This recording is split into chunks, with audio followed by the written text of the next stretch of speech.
Jacob Ward West, everybody. Give him a round of applause. Good applause. Oh, man.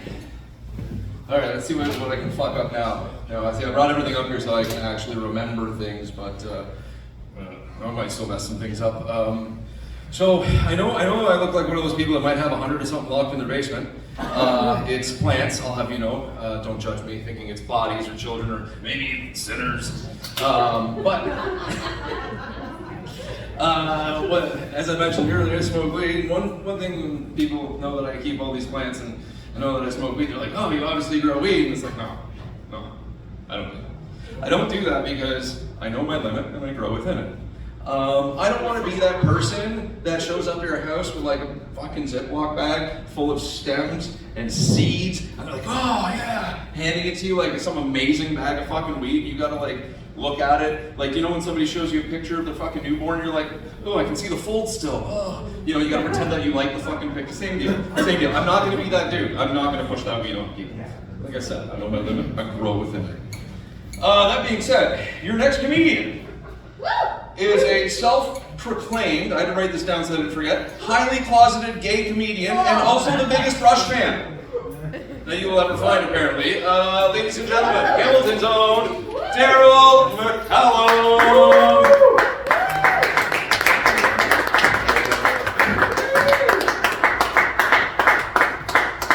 All right, how's everyone doing? I am working the code check. That was part of the gay closet. Didn't quite work that one out. All right, well, I'll get on to my opener. You guys ready for my opener? It's my opener. I know, sorry, cheesy. I'll let that go. So I've been working in restaurants for a long time. How long, you didn't ask?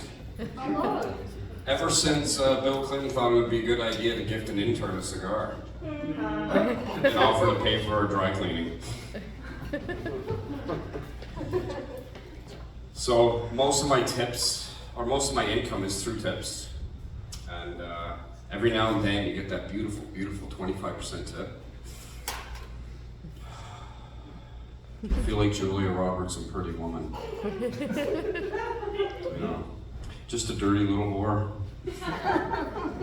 For an extra 10% though, I'll toss your salad better than any chef ever will.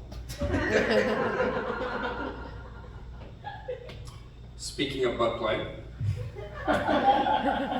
I'm 44 years old, so I'm getting up there. And, you know, I had to have a colonoscopy and an endoscopy done. Gentlemen, it's vital. It's vital.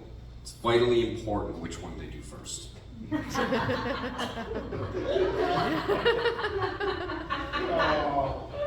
I still can't get that taste out of my mouth, I'm telling you.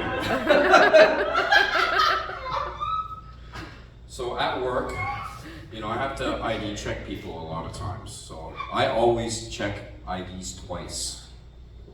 Why, you may ask? Well, as I stated, I'm getting old. My memory's not quite as good as it used to be. So if I want to obtain my goal of masturbating under her window by midnight, I have to double check that address. And you know, I don't have any children. And whenever I hear or see a baby in a restaurant, I'm immediately filled with regret. You know? Just very regretful I don't own a dingo. If you don't know what I'm talking about, just Google a little phrase called, "A dingo ate my baby."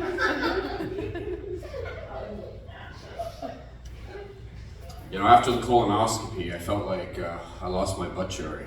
But I'm good at losing things. I lose things all the time. Phone, keys, wallet. You know, I've never had a problem losing anything in life. Well, except my virginity. I had a problem losing that.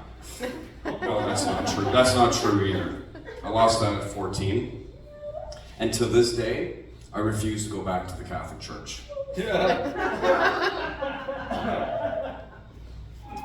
know, I've been single for a while.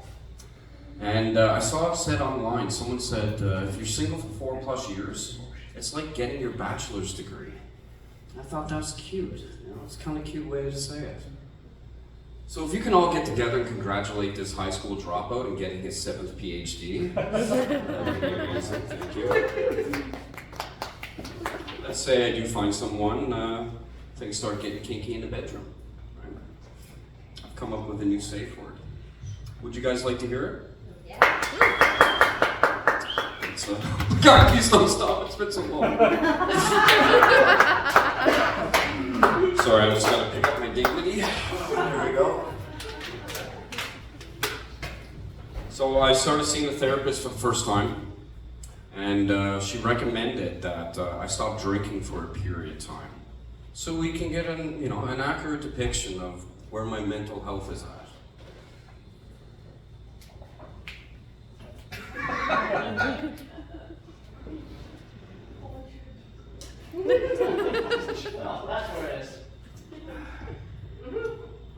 I'm taking her advice seriously, I really am.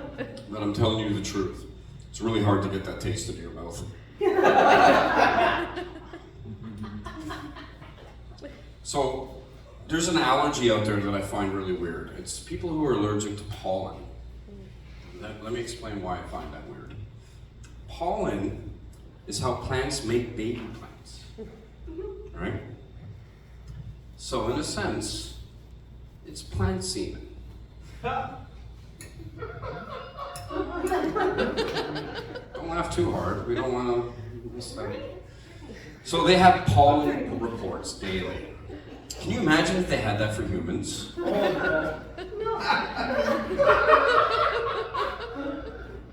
Oh, they do. They do. It's called the Epstein court documents. They're very hard to read with the pages stuck together, though. And you know, we can all agree Jeffrey Epstein, huge piece of shit, right? Right? He wasn't completely bad, though. He wasn't completely bad. I mean, at least the island had wheelchair access. Thank you for including me. That was a joke about Stephen Hawking, who was on the list of people who visit the island. And you know, he's very famous in the scientific community for his amazing work as an astrophysicist. Physicist, that's hard to say. But he never won a Nobel Prize. Never won one. The person who should have won a Nobel Prize, though, is that poor unfortunate girl that had to work on his black hole. I know. All right, I'll leave you with this little story. So, how I like to, as I said, I work in restaurants, and after shift, I like to go to a local place that serves Guinness. And that's where I like to write, you know, with the little Irish handcuffs. Guinness and James. And I'm writing this one time, and this young couple is sitting there, and they're like curious what I'm writing. So I'm just writing some jokes. So they kind of hound me to tell them some jokes, and I do. And I'm like, I'm not going to tell the offensive ones. Like, no, we don't get offended. We don't get offended. Tell us the offensive ones. So I told her my R. Kelly joke. She immediately stood up. On behalf of women everywhere, I'm offended. I was about to say, I did not know I was speaking to the representative of 4 billion people. My apologies. Before I could, the boyfriend interrupted. He was offended too, but not for what you may think. He was offended because he was an R. Kelly fan. I mean, I'd love to see that wedding. I don't really have an ending for that. That's a true story that happened a couple of weeks ago. Now, do you guys want to hear the R. Kelly joke? Yeah. So, do you guys like puppies? We all like puppies, right? I love puppies. Whenever I see a cute little puppy, I just want to go total R. Kelly on it. Get your mind out of the gutter, guys. I'm not talking about pissing on it. I'm not a monster, alright? I'm not a monster. I just want to kidnap it and turn it against its owners. Thank you, that's my time.